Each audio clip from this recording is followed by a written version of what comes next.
Welcome to PrepsNet Coach Speak with Hayden Wildcats head football coach, Chad Eads, powered by Campus Traditions. Here's your host, Aubrey Johnson. We're here with the new head football coach of the Hayden Wildcats, Chad Eads. Welcome in, Coach. Thank you very much. Good to see you guys again. All right, good to see you. Glad to see you in a new place and starting afresh. So let's tell the community a little bit about yourself.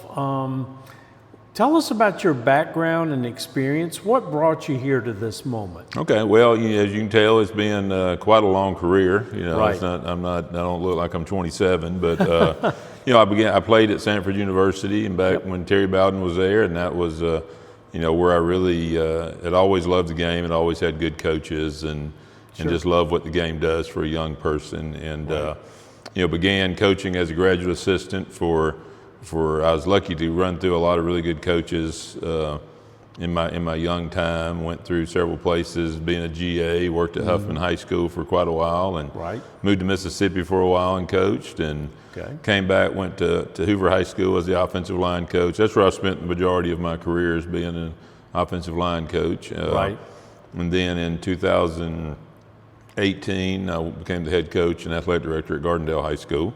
And then recently left there, and was still wanting to coach, and to find a place where I think you can coach the game the way it's supposed to be played and coached, and what the game's supposed to mean, and really didn't know a whole lot about Hayden High School, and met the principal, and a few days later I was the head coach at Hayden High School. Nice, very good.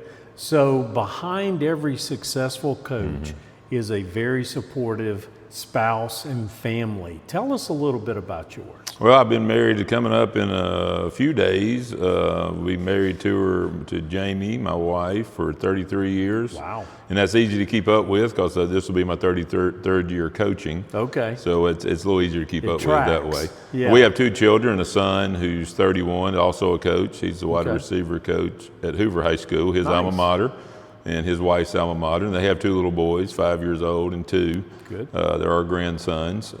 He's been coaching with me the last 7 years, but it's time for him to go on his own and see he can do it without Dad. I just hope I can do it without him. And I've never been a head coach without my son right by my side. And that'll be so that'll be interesting, different. That'll be different for me. And for sure. And we talked the other day. He's 31. He's been on the sideline as a ball boy, a player, or a coach for at least 21 of those years. So that's a long time. That's a long time. That's a long career with me. Have a football in your hand, right? And then I have a daughter who's 26, and she might be my biggest fan. She still believes I'm all right, and so we're lucky and blessed with our family, and she has a husband, Luke, and they don't have any children yet. Right. And so they've always been very supportive. We've been a football family almost to a point. Sometimes we have to remind ourselves that there's other parts of life. We can't live and die off of wins and losses, and what happens with a group of teenage boys. But it's been a fun way. I think it's been a blessing to the teams I've coached to know an entire family. They know my daughters, she knows them, they know my son, they know my grandsons, they know my wife, and that's unique in the coaching world. Yes, it is.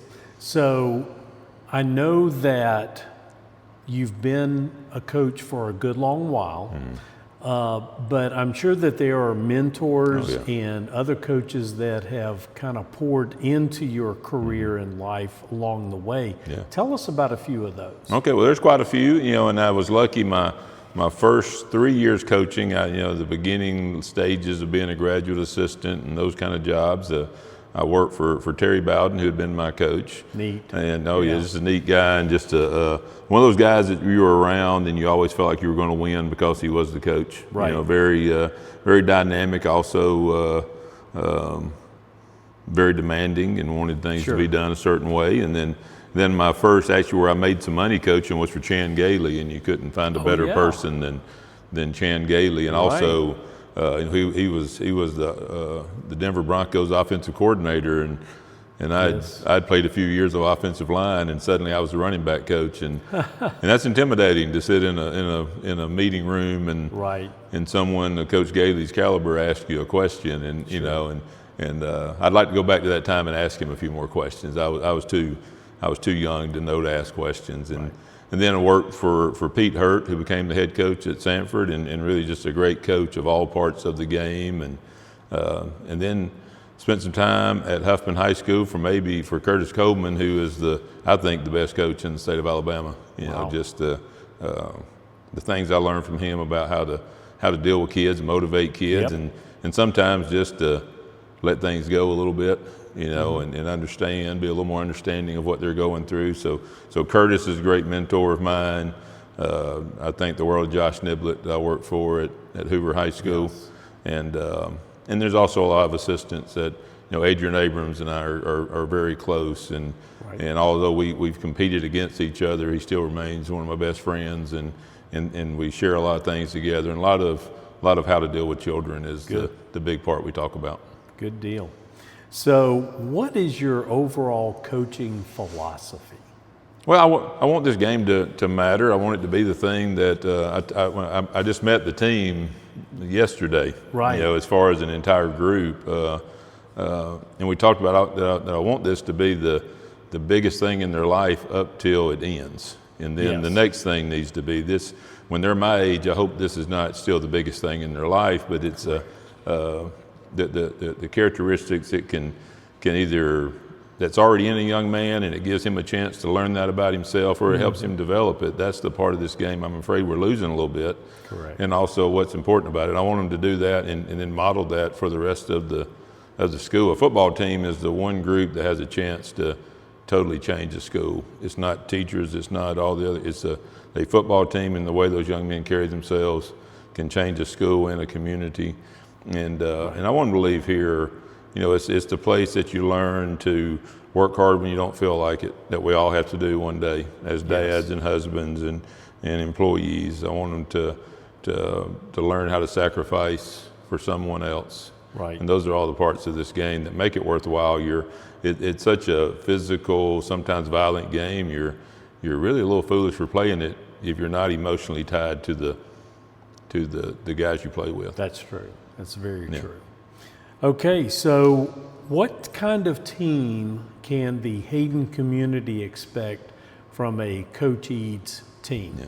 Well, I wanted to be a team that represents this community, and I think from the guys and what I've heard from other coaches, it's a mentally tough group of young men. Right. You know, we've got to find a way to take that mental toughness and continue it, you know, throughout a game. You know, understanding that our way to win may be we just got to play hard longer than other teams, and be willing to do that. And that's you know, as a group, we got to go through those tough days together and learn that we can depend on each other to overcome those tough moments. And I want to be a physical team. You know, be able to you know, run to the ball on defense, find ways to execute on offense. And there's a lot of things to figure out between now and the first game in those categories. But a group of kids that show up every day, you know, ready to do the same job. If anything about me, I'm consistent. Some will say boring, but I'm consistently boring.